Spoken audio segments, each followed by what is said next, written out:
ವಿಶ್ವದೊಂದ್ಸಲ ಕನ್ನಡಿ ಮೂಲಕ ತಮ್ಮ ಮತ್ತು ತಂಗಿಯನ್ನು ನೋಡಿ ಅವಳ ಕೈಯಲ್ಲಿದ್ದ ಬಾಟಲಿಯನ್ನು ತೆಗೆದುಕೊಂಡು ಸ್ವಲ್ಪ ಕುಡಿದು ಮತ್ತೆ ಆ ಬಾಟಲಿನನ್ನು ಧಾತ್ರಿ ಕೈಗೆ ಕೊಟ್ಬಿಟ್ಟ. ಅವಳು ಎಂಜಲು ಕುಡಿತಾಳೋ ಇಲ್ವೋ ಅಂತ ವಿಶ್ವಂತ್ ಕಣ್ಣಿನ ಮೂಲೆಯಿಂದಲೇ ಗಮನಿಸ್ತಾ ಇದ್ದ. ಆದರೆ ಧಾತ್ರಿ ಸ್ವಲ್ಪನೂ ಭಯಪಡದೆ ಅಥವಾ ಸಂಕೋಚ ಪಡದೆ ಅದನ್ನು ಕುಡಿದ್ರಿಂದ ತಕ್ಷಣ ವಿಶ್ವಂತ್ ತುಟಿಗಳ ಮೇಲೆ ಯಾರಿಗೂ ಕಾಣದಂತೆ ಒಂದು ಸಣ್ಣ ನಗು ಮೂಡಿತು. ಅವರ ಪ್ರಯಾಣ ಸುಖವಾಗಿ ಸಾಗ್ತಾ ಇತ್ತು. ಹೊಟ್ಟೆ ತುಂಬ ಊಟ ಮಾಡಿದ್ರಿಂದ ವಿಕ್ಕಿ ಮತ್ತು ಮೈತ್ರಿ ಇಬ್ಬರು ಹಿಂದಿನ ಸೀಟ್ನಲ್ಲಿ ಗಾಢವಾಗಿ ನಿದ್ರಿಸ್ತಿದ್ರು. ಧಾತ್ರಿ ಕೂಡ ನಿದ್ರೆ ಬರ್ತಿತ್ತು. ಅವಳು ತುಂಬ ಹತ್ತಿದ್ಲು. ಅದರಲ್ಲೂ ರಾತ್ರಿ ಸರಿಯಾಗಿ ನಿದ್ದೆ ಮಾಡಿರಲಿಲ್ಲ. ಬೆಳಿಗ್ಗೆ ಎದ್ದ ತಕ್ಷಣ ಅತ್ತೆ ಮನೆಗೆ ಹೊರಡಬೇಕಲ್ಲ ಎಂಬ ಆಲೋಚನೆ ಬೇರೆ. ನಿದ್ರೆ ಬರ್ತಿದ್ರೂ ತಾನು ಮಲಗಿದ್ರೆ ವಿಶ್ವಂತ್ ಒಬ್ಬನೇ ಡ್ರೈವಿಂಗ್ ಮಾಡೋದು ಹೇಗೆ ಅಂತ ನಿದ್ರೆ ತಡ್ಕೊಳ್ತಿದ್ಲು. 2-3 ಬಾರಿ ತೂಕಡಿಸಿ ಅತ್ತ ಇತ್ತ ಬಾಗಿದ್ಲು ಕೂಡ. ವಿಶ್ವಂತ್ ಅದನ್ನು ನೋಡಿ, ಮಲಕೋ ಚಿನ್ನ, ನಿದ್ರೆ ಬರ್ತಿದ್ರೆ ಯಾಕೆ ಬಲವಂತವಾಗಿ ತಡ್ಕೊಳ್ತಾ ಇದೆಯಾ ಅಂತ ಕೇಳ್ದ. ಪರವಾಗಿಲ್ಲ ಬಾವ, ನೀನು ಒಬ್ಬನೇ ಇರ್ತೀಯಲ್ಲ, ಪರವಾಗಿಲ್ಲ, ಮನೆಗೆ ಹೋದ್ಮೇಲೆ ಮಲ್ಕೊತೀನಿ ಬಿಡು ಅಂದ್ಲು. ಆದರೆ ಅವಳಿಗೆ ನಿದ್ರೆನ ತಡೆಯೋದಕ್ಕೆ ಸಾಧ್ಯ ಆಗ್ತಿಲ್ಲ ಅಂತ ಅರ್ಥ ಮಾಡ್ಕೊಂಡಂತಹ ವಿಶ್ವಂತ್, ಈಗ ನೀನು ಎಚ್ಚರ ಇದ್ದು ನನಗೆ ಕಂಪ್ನಿ ಕೊಡೋ ಕೆಲಸ ಏನೂ ಇಲ್ಲ, ಸುಮ್ಮನೆ ಮಲ್ಕೋ, ಮನೆ ತಲುಪದ ಮೇಲೆ ನಾನೇ ಎಬ್ಬಿಸ್ತೀನಿ ಅಂತ ತನ್ನ ಭುಜವನ್ನು ತೋರಿಸಿ ಮಲಗೋದಕ್ಕೆ ಸನ್ನೆ ಮಾಡ್ದ. ಬೇಡ ಬಾವ, ಅಷ್ಟೊತ್ತು ಮಲಗಿದ್ರೆ ನಿನಗೆ ನೋವಾಗುತ್ತೆ ಅಂತ ಹೇಳಿ ಧಾತ್ರಿ ತನ್ನ ಸೀಟನ್ನು ಸ್ವಲ್ಪ ಹಿಂದೆ ಮಾಡಿ ಕಣ್ಣು ಮುಚ್ಕೊಂಡ್ಳು. 10 ನಿಮಿಷ ಕಳೆಯುವಷ್ಟರಲ್ಲಿ ಅವಳು ಮತ್ತೆ ವಿಶ್ವಂತ್ ಭುಜದ ಮೇಲೆ ವಾಲ್ಬಿಟ್ಳು. ನೀನು ಬೇಡ ಅಂದರೂ ಬರೋದು ನನ್ನ ಹತ್ರಕ್ಕೆ ಅಂತ ಅಂದ್ಕೊಂಡು ಅವಳನ್ನ ಒಂದು ಕೈಯಿಂದ ಸರಿಯಾಗಿ ಹಿಡ್ಕೊಂಡು ಇನ್ನೊಂದು ಕೈಯಿಂದ ಡ್ರೈವಿಂಗ್ ಮುಂದುವರಿಸ್ತಾ ವಿಶ್ವಂತ್. ಒಟ್ಟು 6 ಗಂಟೆಗಳ ಪ್ರಯಾಣದಲ್ಲಿ ಎಲ್ಲರೂ 5 ಗಂಟೆಗಳ ಕಾಲ ಚೆನ್ನಾಗಿ ನಿದ್ರೆ ಮಾಡಿದ್ರು. ವಿಶ್ವಂತ್ ಮಾತ್ರ ಎಲ್ಲೂ ನಿಲ್ಲಿಸದೆ ಬೇಗ ಮನೆ ಸೇರಬೇಕಂತ ಡ್ರೈವ್ ಮಾಡುತ್ತಲೇ ಇದ್ದ. ಇನ್ನೊಂದು ಗಂಟೆಯಲ್ಲಿ ಮನೆ ತಲುಪ್ತೀವಿ ಅನ್ನುವಾಗ ಮೈತ್ರಿಗೆ ಎಚ್ಚರವಾಯಿತು. ಅಣ್ಣ ಬಂದ್ವಾ ಅಂತ ಕಳಿಸ್ತಾ ಮೈ ಮುರಿತಾ ಮೆಲ್ಲ ಕಣ್ಬಿಟ್ಟು ಕೇಳಿದ್ಲು ಮೈತ್ರಿ. ಇದ್ಯಾ ತಾಯಿ, ಇನ್ನೊಂದು ಗಂಟೆ ಇದೆ ಅಷ್ಟೇ ಅಂತಂದ ವಿಶ್ವಂತ್. ಅದಕ್ಕೆ ಕೂಡ ಮಲಗಿದಾಳಾ? ನೀವಿಬ್ಬರು ಹರಟೆ ಹೊಡಿತೀರಿ ಅಂದ್ಕೊಂಡು ನಾವು ನಿದ್ರೆ ಮಾಡಿದ್ರೆ ಅದಕ್ಕೆ ಕೂಡ ನಿದ್ದೆ ಮಾಡಿಬಿಟ್ಟಿದ್ದಾಳಲ್ಲ ಅಣ್ಣ ಅಂತ ಮೈತ್ರಿ ನಗ್ತಿದ್ರೆ, ಅದಕ್ಕೆ ವಿಶ್ವಂತ್, ಅವಳಿಗೆ ಹರಟೆ ಹೊಡೆಯುವಷ್ಟು ಶಕ್ತಿ ಇದೆ ಅಂತ ಅಂದ್ಕೊಂಡಿದ್ಯಾ ನೀನು ಅಂತ ನಗ್ದ ವಿಶ್ವಂತ್. ಆಹಾಹಾ, ಈಗ ನಮ್ಮ ಮನೆಗೆ ಬರ್ತಿದ್ದಾಳಲ್ಲ ಅಣ್ಣ, ಇನ್ನು ಮುಂದೆ ಎಲ್ಲವನ್ನ ರೂಢಿ ಮಾಡ್ಕೊಳ್ತಾಳೆ ಬಿಡು ಅನ್ನುತ್ತಾ ಮೈತ್ರಿ ಕಿಟಕಿ ಗ್ಲಾಸ್ ಕೆಳಗಿಳಿಸಿ ತಂಗಾಳಿಯನ್ನು ಆಸ್ವಾದಿಸಿ ನೀರು ಕುಡಿದು ಮೊಬೈಲ್ನಲ್ಲಿ ಹಾಡುಗಳನ್ನ ಕೇಳತೊಡಗಿದ್ಲು. ಅಷ್ಟರಲ್ಲಿ ವಿಕ್ಕಿ ಕೂಡ ಎದ್ದ ಸಮಯ ನೋಡಿ ಇನ್ನೂ 40 ನಿಮಿಷದಲ್ಲಿ ತಲುಪ್ತೀವಲ್ವಾ ಅಂತ ನೀರು ಕುಡಿದು ಮನೆ ಯಾವಾಗ ಬರುತ್ತೋ ಅಂತ ಕಾಯ್ತಿದ್ದ. ಕೊನೆಗೆ ವಿಶ್ವಂತ್ ಎಲ್ಲರನ್ನೂ ಮನೆಗೆ ಕರ್ಕೊಂಡು ಬಂದ. ಅತ್ತಿಗೆ ಜವಾಬ್ದಾರಿಯನ್ನು ಅಣ್ಣನಿಗೆ ಬಿಟ್ಟು ಮೈತ್ರಿ ಮತ್ತು ವಿಕ್ಕಿ ಮನೆ ಒಳಗಡೆ ಹೋಗ್ತಿದ್ರು. ವಿಶ್ವಂತ್ ಇನ್ನು ಹಾಯಾಗಿ ತನ್ನ ಭುಜದ ಮೇಲೆ ತಲೆ ಇಟ್ಟು ಮಲಗಿದ್ದ ಧಾತ್ರಿಯನ್ನು ನೋಡ್ದ. ನನಗೆ ನಿದ್ರೆನೇ ಬರ್ತಾ ಇಲ್ಲ ಅಂತ ಬಿಲ್ಡಪ್ ಕೊಟ್ಲು. ಇಷ್ಟೊತ್ತಾದರೂ ಎಚ್ಚರ ಆಗ್ತಿಲ್ವಲ್ಲ ಅಂತ ಧಾತ್ರಿ ಕೆನ್ನೆಯನ್ನು ಮೆಲ್ಲಗೆ ತಡ್ತ. ಅಂತ ಗೊಣಗ್ತಾ ಮೆಲ್ಲಗೆ ಕಣ್ಬಿಟ್ಟು ಅವನನ್ನು ನೋಡಿದ್ಲು. ತಾನು ಎಲ್ಲಿದ್ದೀನಿ ಅಂತ ತಕ್ಷಣ ನೆನಪಾಗದೆ ಅಯೋಮಯವಾಗಿ ನೋಡ್ತಿದ್ದವಳನ್ನು ಕಂಡು, ಇನ್ನು ಎಷ್ಟು ಹೊತ್ತು ಹೀಗೆ ಮಲಗ್ತೀಯೇ ರಾಕ್ಷಸಿ, ನಿನ್ನ ಅತ್ತೆ ಮನೆ ಬಂದಿದೆ, ಇನ್ನು ಹೇಳು ಅಂತ ಅಂದ. ಅಷ್ಟಲ್ಲೇ ಬಂದ್ವಾ ಬಾವ ಅಂತ ಧಾತ್ರಿ ಅವನ ಮೇಲಿಂದ ಏಳಲು ಹೋದಾಗ ಅವಳ ಕಿವಿ ಓಲೆ ಅವನ ಶರ್ಟ್ಗೆ ಸಿಕ್ಕಾಕೊಂತು. ಇರು, ನಾನೇ ತೆಗಿತೀನಿ ಅಂತ ಅವಳ ಕಿವಿಯ ಓಲೆಯನ್ನು ಶರ್ಟ್ನಿಂದ ಬಿಡಿಸ್ದ. ಸರಿ ಬಾವ, ಆವಾಗಿನಿಂದ ಹೀಗೆ ಮಲಗಿದ್ನಾ ಅಂತ ಕೇಳ್ತಾ ಅವಳ ಕೂದಲು ಸರಿಪಡಿಸ್ಕೊಂಡ್ಳು. ಸಾರಿ ಯಾಕೆ ಮೆಂಟಲ್, ನಡಿ ಅತ್ತೆ ಮಾವ ನಿನಗಾಗಿ ಕಾಯ್ತಿರ್ತಾರೆ ಅಂದ. ಧಾತ್ರಿ ನಗ್ತಾ ಭಾವನ ಜೊತೆ ಮನೆ ಒಳಗೆ ಕಾಲಿಟ್ಲು. ಅಲ್ಲಷ್ಟರಲ್ಲೇ ವಿಕ್ಕಿ ಮತ್ತು ಮೈತ್ರಿ ತಮ್ಮ ಅಪ್ಪ ಅಮ್ಮನನ್ನು ಅಪ್ಪಿಕೊಂಡು 2 ದಿನಗಳ ಅಕ್ಕರೆಯನ್ನು ತೀರಿಸ್ಕೊಳ್ತಿದ್ರು. ಆರ್ಯ ಧಾತ್ರಿಯನ್ನು ನೋಡಿದ ತಕ್ಷಣ, ಧಾತ್ರಿ ಬಂಗಾರ ಹೇಗಿದೆಯಾ ಮಗು ಅಂತ ಕೇಳಿದ್ರು. ಧಾತ್ರಿ ಓಡಿ ಹೋಗಿ ತನ್ನ ಮಾವನನ್ನು ಅಪ್ಕೊಂಡ್ಳು.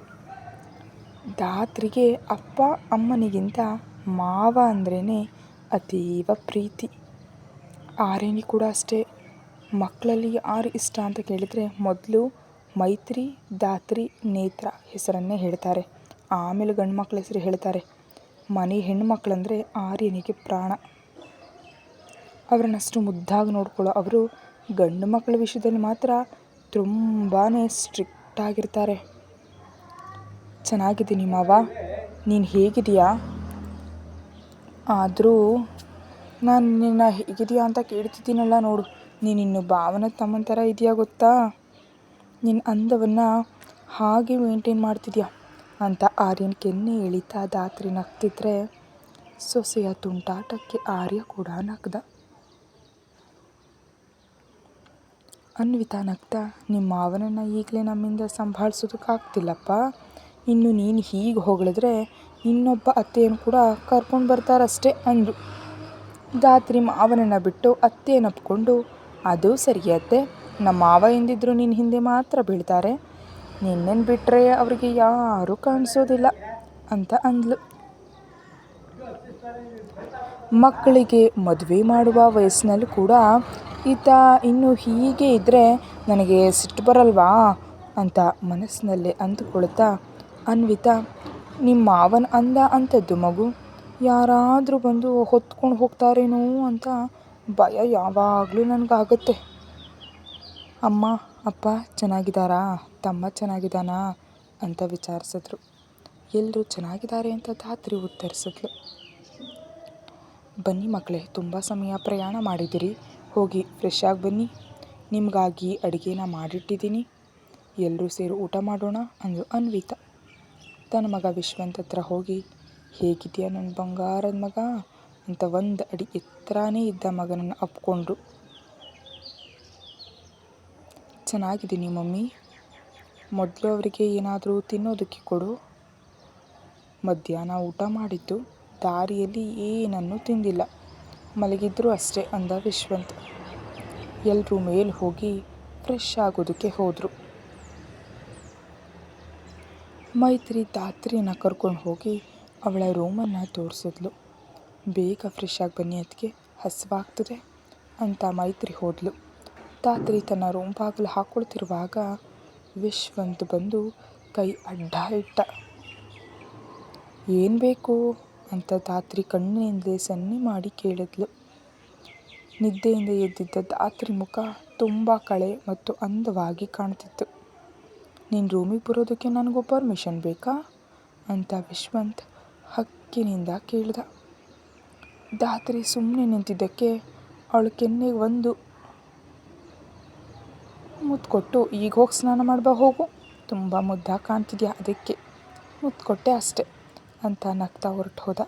ಅವನು ಹೋದ್ಮೇಲೆ ಬಾಗಿಲು ಹಾಕ್ಕೊಂಡ ಧಾತ್ರಿ, ನಮ್ಮ ಭಾವ ಮಾಡೋ ಕೆಲಸಕ್ಕೆ ನನ್ನ ಹೃದಯ ಯಾವಾಗ ನಿಂತು ಹೋಗುತ್ತೋ ಏನಮ್ಮ ಭಗವಂತ ಅಂತ ಏರಿದ ಹೃದಯ ಬಡಿತವನ್ನು ಹಂಕೆಯಲ್ಲಿಟ್ಕೊಂಡು ಆ ಮುದ್ದಿನ ನೆನಪಲ್ಲೇ ಫ್ರೆಶ್ ಆಗೋದಕ್ಕೆ ಹೋದ್ಲು.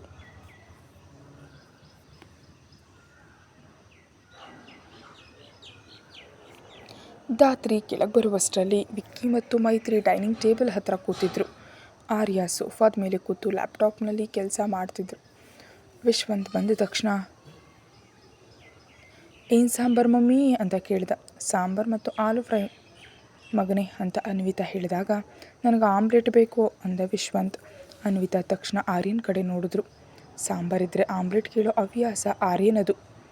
ಅವ್ರು ನಗ್ತಾ ತಮ್ಮ ಕೆಲಸವನ್ನು ಮುಂದುವರಿಸಿದ್ರು. ಆಯ್ತು ಮಗನೇ, ನಿನಗೆ ಮತ್ತೆಲ್ರಿಗೂ ಆಮ್ಲೆಟ್ ಹಾಕಿ ತರ್ತೀನಿ ಅಂತ ಅನ್ವಿತಾ ಹೊರಟಾಗ, ಮಮ್ಮಿ ಪ್ಲೀಸ್ ನಮಗೆ ನೀನೇ ತಿನ್ನಿಸು ಅಂತ ಮೈತ್ರಿ ಮತ್ತು ವಿಕ್ಕಿ ಹಠ ಮಾಡಿದ್ರು. ಧಾತ್ರಿ ತಟ್ಟೆಗೆ ಸಾಂಬಾರು, ಅನ್ನ ಮತ್ತು ಆಲೂ ಫ್ರೈ ಹಾಕ್ಕೊಂಡು ಬಂದು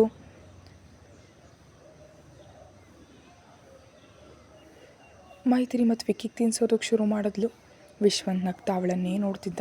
ಧಾತ್ರಿ ಅವನ ಕಡೆ ನೋಡಿದಾಗ ಅವನಿಗೂ ಒಂದು ತುತ್ತು ನೀಡುವಂತೆ ಬಾಯಿ ತೆರೆದ. ಇಲ್ಲಿ ಅತ್ತೆ ಮಾವ ಇದ್ದಾರೆ ಅಂತ ಧಾತ್ರಿ ಕಣ್ಣಲ್ಲೇ ಸನ್ನೆ ಮಾಡಿದ್ರೆ ಪರವಾಗಿಲ್ಲ ಅಂತ ವಿಶ್ವಂತ್ ಪಟ್ಟು ಹಿಡ್ದ. ಧಾತ್ರಿ ತಲೆ ಅಡ್ಡಾಡಿಸಿ ಬೇಡ ಅಂದ್ಲು. ನಿನ್ನ ರೂಮಿಗೆ ಬಾ, ನಿನ್ನ ಕೆಲಸ ಇದೆ ಅಂತ ವಿಶ್ವಂತ್ ಸನ್ನೆ ಮಾಡಿದಾಗ ಧಾತ್ರಿ ಮುದ್ದಾಗಿ ತುಟಿ ಕಚ್ಚಿದ್ಲು. ಅನ್ವಿತಾ ಆಮ್ಲೆಟ್ ತಂದ ಮೇಲೆ ವಿಶ್ವಂತ್ ಕೂಡ ಊಟ ಶುರು ಮಾಡ್ದ. ಮೈತ್ರಿ ಮತ್ತು ವಿಕಿಗೆ ಸಾಂಬಾರು ಅನ್ನ ಆಮ್ಲೆಟ್ ತಿನ್ನಿಸಿ ಮುಗಿಸಿದ ಮೇಲೆ ಅವರು ಸರಿ ಅದಕ್ಕೆ ಸಾಕು, ನಮಗೆ ನಿದ್ರೆ ಬರ್ತಿದೆ ಅಂತ ಎದ್ದು ಹೋದರು. ಅವರಿಬ್ಬರು ಆರ್ಯನಿಗೆ ಗುಡ್ ನೈಟ್ ಹೇಳಿ ತಮ್ಮ ರೂಮಿಗೆ ಹೋದರು.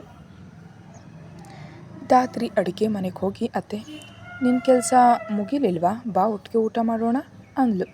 ವಿಶ್ವಂತ್ ಕೂಡ ತಟ್ಟೆ ಹಿಡಿದು ಅಲ್ಲಿಗೆ ಬಂದೆ ಮಗು, ನಿಮ್ಮ ಮಾವನಿಗೂ ಆಮ್ಲೆಟ್ ಹಾಕ್ತಿದ್ದೀನಿ, ನೀನು ಮತ್ತು ವಿಶ್ವಂತ್ ಒಟ್ಟಿಗೆ ಊಟ ಮಾಡಿ ಅಂದರು ಅನ್ವಿತಾ. ಮಮ್ಮಿ, ನಿನ್ನ ಸೊಸೆ ಬೆಳಿಗ್ಗೆಯಿಂದ ಏನೂ ಸರಿಯಾಗಿ ತಿಂದಿಲ್ಲ, ಅವಳಿಗೆ ಮೊದಲು ಊಟ ಮಾಡಿಸು ಅಂತ ವಿಶ್ವಂತ್ ತಾನೇ ಧಾತ್ರಿಗೆ ತುತ್ತು ನೀಡೋದಕ್ಕೆ ಶುರು ಮಾಡ್ದ. ಅನ್ವಿತಾ ಎದುರೇ ವಿಶ್ವಂತ್ ತಿನ್ನಿಸ್ತಿರೋದಕ್ಕೆ ಧಾತ್ರಿಗೆ ಸಂಕೋಚವಾಗಿ ಕಂಡು ದೊಡ್ಡದು ಮಾಡಿ ನೋಡಿದ್ಲು. ಏನೂ ಆಗಲ್ಲ, ತಿನ್ನು ಮಗು ಅಂತ ಅನ್ವಿತಾ ನಕ್ಕಿದ್ರು. ವಿಶ್ವಂತ್ ಬಲವಂತವಾಗಿ ಅವಳಿಗೆ ಹೊಟ್ಟೆ ತುಂಬ ತಿನ್ನಿಸ್ದ. ಆಮೇಲೆ ಧಾತ್ರಿ ತನ್ನ ಅತ್ತೆ ಕೆಲಸದಲ್ಲಿ ಸಹಾಯವನ್ನು ಮಾಡಿ, ಇನ್ನು ಎಷ್ಟು ಹೊತ್ತು ಕೆಲಸ ಮಾಡ್ತೀಯ ಮಾವ, ಅತ್ತೆ ಕೂಡ ನಿನಗಾಗಿ ಕಾಯ್ತಿದ್ದಾರೆ ಅಂತ ಕರೆದ್ಲು. ಆರ್ಯ ಲ್ಯಾಪ್ಟಾಪನ್ನು ಪಕ್ಕಕ್ಕಿಟ್ಟು ಬಂದು ಊಟಕ್ಕೆ ಕೂತರು. ಅನ್ವಿತಾ ಮತ್ತು ಆರ್ಯನಿಗೆ ಧಾತ್ರಿಗೆ ಊಟ ಬಡಿಸಿದ್ಲು. ಆರ್ಯ ನೀನು ತಿನ್ನಲ್ವಾ ಅಂತ ಕೇಳಿದ್ಲು. ಇದಕ್ಕೆ ತಿಂದಿದ್ದೀನಿ ಮಾವ, ಬಾವ ತಿನ್ನಿಸಿದ್ರು ಅಂತ ವಿಶ್ವಂತ್ ಕಡೆ ತೋರಿಸ್ತಾ ಹೇಳಿದ್ಲು.